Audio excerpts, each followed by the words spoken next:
नमस्कार दोस्तों, कलयुग के चमत्कार संतों की वाणी में आप सबका स्वागत है। कार्तिक अध्याय के महात्म्य की कथाएं जो हमारे चैनल पर इस समय चल रही हैं, इनमें दोस्तों एक अध्याय ऐसा भी आता है जिसमें हमें ध्वजारोपण के महत्व के बारे में सूत जी बताते हैं। आज हम उसी महत्व का बारे में सुनेंगे। ध्वजारोपण यानी कि झंडे को लहराना, मंदिर में झंडे को लगाना, भगवान के सामने झंडा लहराना, प्रभात फेरी में झंडे को लहराते हुए लेके जाना, मंदिर के शिखर पर झंडे का दर्शन करना, इन सब का एक अपना विशेष महत्व है। इनको देखने मात्र से ही और भगवान के सामने झंडारोपण करने से ही हमारे अनेक जन्मों के पाप नष्ट हो जाते हैं। हम आज इसी अध्याय में ध्वजारोपण के महत्व के बारे में सुनेंगे। सूत जी कहते हैं, ध्वजारोपण सब पापों को हरने वाला कहते हैं।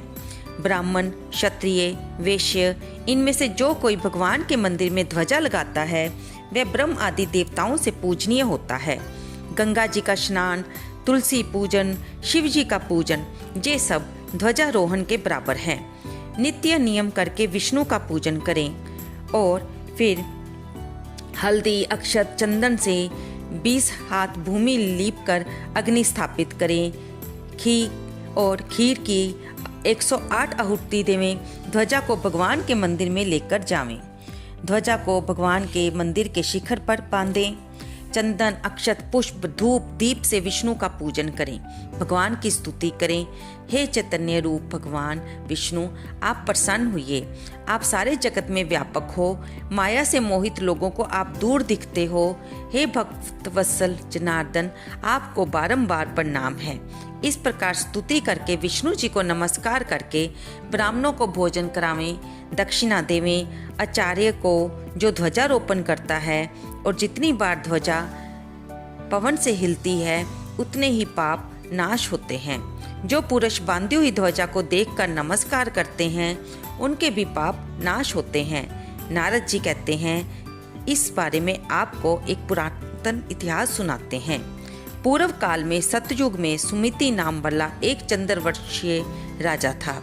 वह भगवान का भगत, हरि की कथा सुनने वाला, अहंकार रहित सप्तद्वीप का राजा था और सत्यवती नाम की उसकी बड़ी पतिव्रता स्त्री थी।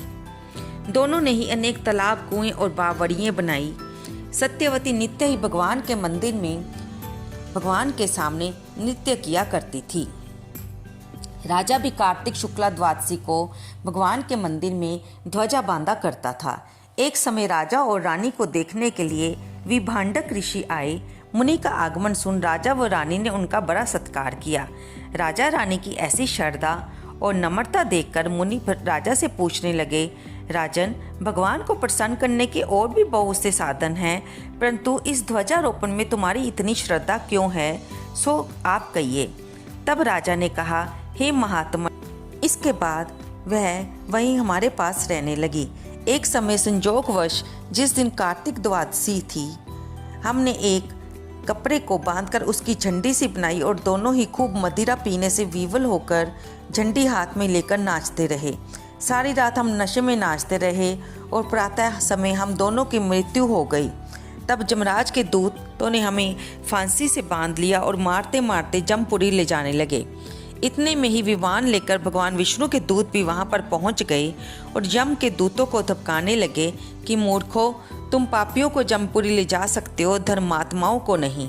परंतु जमदूत भी क्रोध में आकर कहने लगे कि ये दोनों महापापी हैं, इन्होंने आजू पर्यंत कोई धर्म कार्य नहीं किया।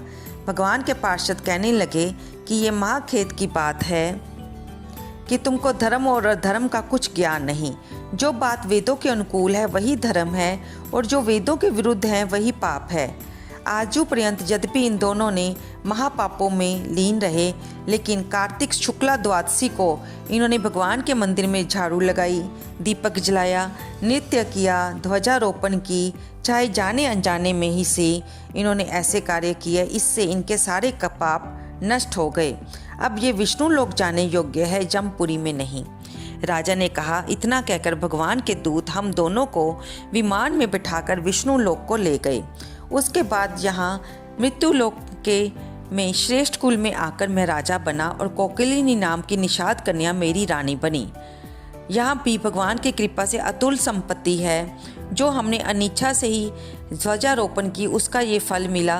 तो जो मनुष्य श्रद्धा रहित भगवान के मंदिर में ध्वजारोपण करते हैं तो उसका कहना ही क्या। दोस्तों, यहाँ पर ध्वजारोपण के महत्व का अध्याय यानी कि 33वां अध्याय समाप्त होता है। हमने इसमें जाना कि अगर हम भगवान के मंदिर में नाच करते हैं तो उसका भी फल मिलता है, दीपक जलाते हैं, दीपदान करते हैं तो उसका फल भी मिलता है, भगवान की परिक्रमा करते हैं स्वरूप की तो उसका फल भी मिलता है, भगवान की को फूल चढ़ाते हैं तो उसका फल भी मिलता है, नैवेद्य चढ़ाने का फल भी मिलता है, दूध चढ़ाते हैं तो उसका फल भी मिलता है। और भगवान के मंदिर में अगर हम ध्वजारोपण करते हैं या उनके सामने ध्वजा लहराते हैं, उनके शिखर पर ध्वजा लहराते हैं, बांधते हैं तो उसका भी हमें पुण्य मिलता है। ये पुण्य कर्म करने वाले को तो पुण्य मिलता ही है, लेकिन जो व्यक्ति इस पुण्य को होते हुए भी देखता है उसको भी इस पुण्य का फल मिलता है। इस पुण्य कार्य को देखकर वह भी पुण्य फल की प्राप्ति करता है।